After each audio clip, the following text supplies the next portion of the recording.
Hello everyone, welcome to speak lux. आज हम करेंगे words related to household chores. Video को start करते हैं और आज का हमारा पहला वर्ड है sweeping. Sweeping means using a broom to clean dust और डर्ट फ्रॉम द फ्लोर। जब हम अपने रूम में झाड़ू लगाते हैं तो उस एक्टिविटी को हम बोलते हैं स्वीपिंग। सेंटेंस है every morning I sweep the kitchen floor to keep it free from dust. कि मैं हर मॉर्निंग अपने रूम में झाड़ू लगाती हूँ ताकि मैं अपने रूम को साफ रख सकूं और इसको डस्ट फ्री रख सकूं। नेक्स्ट वर्ड है mopping. Mopping means cleaning the floor with the मोप एंड वाटर और एनी क्लीनिंग सॉल्यूशन। सो जब हम अपने रूम में पोछा लगाते हैं उस एक्टिविटी को हम इंग्लिश में बोलते हैं मोपिंग। जैसे कि सेंटेंस है हमारे पास, after a busy day I like to relax in a clean home. So I spend some time mopping the living room floor. Means busy day के बाद मुझे अपने clean house में रहना बहुत अच्छा लगता है और उसके लिए मैं कुछ टाइम जो है वो पोछा लगाने में स्पेंड करती हूँ. So I like to relax in a clean home. So I spend some time mopping in the living room. Next word है dusting. Dusting means removing the dust from surfaces like furniture, shelves और electronics. So जब हम अपने room में झाड़ पूंछ करते हैं, कोई भी मटेरियल रूम में पड़ा हो, बेशक वो फर्नीचर हो या कोई शेल्फ हो या कोई इलेक्ट्रॉनिक गैजेट हो, जब कोई हम कपड़ा लेके उसको साफ करते हैं तो उस एक्टिविटी को हम बोलते हैं dusting. He was busy dusting the furniture. वो फर्नीचर को क्लीन करने में, उसकी झाड़ पूंछ करने में बिजी था। Then है vacuuming. Vacuuming means using a vacuum cleaner to remove dirt floors. So vacuuming is a process in which we use a tool, vacuum cleaner. जब हम अपने घर की या रूम की सफाई वैक्यूम क्लीनर से करते हैं, that activity is called vacuuming. She vacuumed the entire house before her guests arrived. Next है doing the dishes. Doing the dishes means washing and drying dishes, glasses, utensils after a meal. So खाना खाने के बाद बर्तन को धो के, साफ करके, सुखा के उनको अपने शेल्फ्स पे लगाना, इस पूरी एक्टिविटी को हम बोलते हैं डूइंग द डिशेस। इसमें सिर्फ वॉशिंग नहीं आता बल्कि यूटेंसिल्स को ड्राई करना, सुखा के रखना, वो सारी एक्टिविटी हम उसको सम अप करके एक वर्ड में डिफाइन करते हैं, that is doing the dishes. Sentence है हमारे पास, after dinner it's my responsibility to do the dishes, so I wash, dry and put them away. So dinner करने के बाद बर्तन धोने की मेरी रिस्पॉन्सिबिलिटी है, इसलिए मैं उनको धो के, सुखा के, साफ करके रखती हूँ। सो इस पूरी एक्टिविटी को हम क्या बोलेंगे? Doing the dishes. नेक्स्ट है laundry. Laundry is a process in which we wash, dry और fold the clothes. My laundry day is Sunday.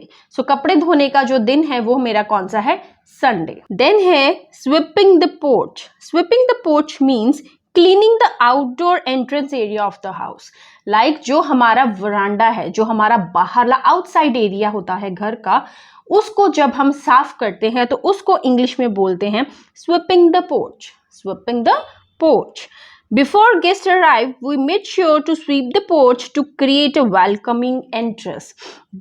Guest के आने से पहले ही हमने ये पक्का कर लिया कि हम अपना वरांडे को अच्छे से साफ कर ले ताकि हम उनको एक बहुत ही अच्छा वेलकम दे सके। पोर्च, स्वीपिंग द पोर्च, वरांडे को साफ करना। Changing linens, it means to replace the bedsheet और पिलो केसेस। मतलब कि पुरानी बेडशीट को उठा के उसको चेंज करना, उस एक्टिविटी को हम कहते हैं changing linens. I need to change the bed linen means कि मुझे अपनी बेडशीट को चेंज करने की जरूरत है। Next activity is making the bed. Arranging the sheets, blankets, pillows neatly on the bed is called making the bed. So making the bed is an activity which we do twice a day. दिन में हम 2 बार करते हैं, एक तो रात को सोने से पहले और सुबह उठने के बाद। जब हम उठते हैं तो हम अपनी जो क्विल्ट वगैरह होती है उसको तय मार के अपनी जगह पे रखते हैं, बेडशीट्स की जो रिंकल है उसको ठीक करते हैं, वो भी एक्टिविटी को क्या हम बोलते हैं? Making the bed. और जब हम रात को सोने लगते हैं, अपना क्विल्ट रखते हैं, अपने पिलो कवर को अच्छे से रखते हैं, तो उस एक्टिविटी को भी हम क्या बोलते हैं? Making the bed. Mom always taught me to start the day by making the bed so it looks tidy. मेरी मॉम ने मुझे हमेशा ही सिखाया है कि सुबह उठ के ही अपना जो बेड है उसको ठीक तरह कर लेना चाहिए ताकि वो दिखने में साफ लगे. Next is taking out the trash. It means emptying garbage bins or taking the trash out. मतलब कि डस्टबिन को खाली करना, कूड़े को बाहर उसकी प्रॉपर जगह पे रखना. That is taking out the trash. Now the sentence is, it's my turn to take out the trash tonight. Next is cleaning the bathroom. It means scrubbing the toilet, sink, bathtub and shower to keep them clean. So जब हम अपने bathroom की सफाई करते हैं जिसमें कि सारे कुछ आ जाता है, उसको सिंक को साफ करना, बाथटब को, शावर को, एवरीथिंग, तो उस एक्टिविटी को हम क्या बोलेंगे? Cleaning the bathroom. I clean the bathroom weekly. मैं हफ्ते में एक बार जो है अपना बाथरूम साफ करती हूँ. Next is grocery shopping. Grocery shopping means buying food items at the grocery store. तो जब हम करियाने की दुकान में कोई सामान खरीदने के लिए जाते हैं तो उस एक्टिविटी को हम क्या बोलते हैं? Grocery shopping. Before cooking I need to go grocery shopping to pick up fresh ingredients. So खाना बनाने से पहले मुझे ग्रोसरी की शॉपिंग करना अच्छा लगता है. Next is watering plants. It means to give water to outdoor or indoor plants. पौधों को पानी देना, that activity is called watering the plants. Sentence is, it's important to remember to water indoor plants regularly. So हमें indoor plants को जो पानी है वो regular देना चाहिए ताकि वो healthy हो सके. Next word is setting the table.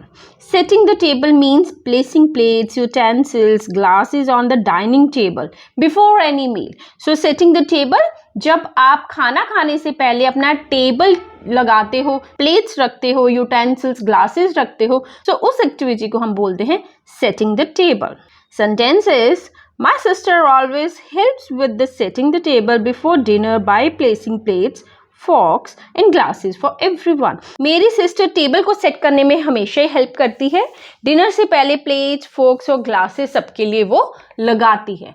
So this is called setting the table. तो ये थे आज के सारे vocabulary words related to household chores. I hope these are clear to you. If you want such more videos, please subscribe this channel and drop your comments. What is the new word you have learned today? Enjoy your learning. Bye-bye.